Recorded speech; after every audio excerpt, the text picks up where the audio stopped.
இன்னைக்கு கறிக்குழம்பு. இன்னைக்கு ஞாயிற்றுக்கிழமைல இன்னைக்கு கறிக்குழம்பு வச்சாச்சு. இன்னைக்கு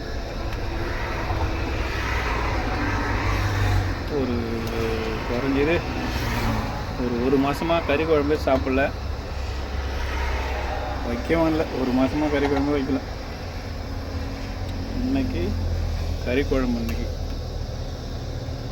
நல்ல முறையான சாப்பாடு தான். இன்னைக்கு கறி குழம்பு, சரக்கு, பெங்களூர் சரக்கு. நல்லா அப்படியே தொக்கு மாதிரி வைக்கணும். நல்லா வேகணும். கறி நல்லா வேகணும். கறி நல்லா வெந்ததுன்னா எப்படி செய்யணும்னு மட்டும் பாருங்க. எப்படி இருக்கு கறி? சும்மா மஞ்சத்தூளை போட்டு நல்லா சுடு தண்ணியை கொதிக்க வச்சு அதுக்கப்புறம் கறியை போடணும்.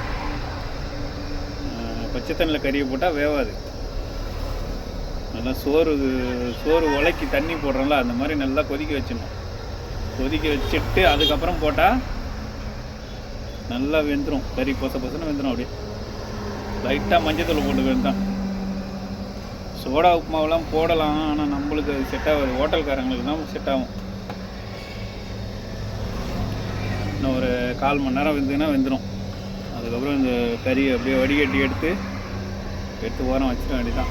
இந்த தண்ணியை தேவைன்னா குழம்புக்கு யூஸ் பண்ணிக்கலாம், இல்லைன்னா கீழே ஊற்றிடலாம். எப்படி வேணாலும் செய்யலாம். வடிகட்டிட்டு இந்த தண்ணியை தேவைன்னா குழம்புக்கு அந்த தொக்குக்கு யூஸ் பண்ணிக்கலாம், இல்லை தேவையில்லைன்னா கீழே ஊற்றிடலாம். எப்படி வேணாலும் யூஸ் பண்ணிக்கலாம். நம்ம நல்லா வேகட்டும். எந்த ஒன்றே இன்றைக்கி கறி குழம்பு தான். இன்றைக்கி போடு. ஒரு மாதம் கழிச்சு இன்றைக்கி தான் சமையல். இன்றைக்கி ஞாயிற்றுக்கிழமைல அதான் வெந்த உடனே தான் இருக்குது. நல்லா கொதிக்கிட்டோம். சில கறிலாம் வேகாது அவ்வளோ சீக்கிரம். நம்ம என்ன தான் வேக வச்சிடும். குக்கரில் போடலாம். நம்மகிட்ட குக்கர் இல்லை. குக்கர் தான் நம்ம வாங்கணும். ஒரு 3 லிட்டர் குக்கர் வாங்கணும்.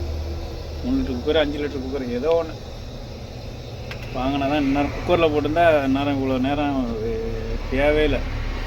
ஒரு 5 விசில் வச்சுன்னா அருமையாக வெந்துடும். 5 விசில் வச்சுன்னா ஜம்முன்னு வெந்துடும் ஒரு கறி. அப்படியே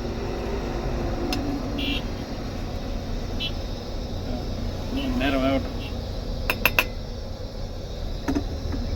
சாப்பாடு ஞாயிற்றுக்கிழமை தான் நல்ல சாப்பாடு சாப்பிட்லாம். மற்ற நாள்லலாம் காரக்குழம்பு, முட்டை குழம்பு, புளிக்குழம்பு, சாம்பார், ரசம், இதுதான்.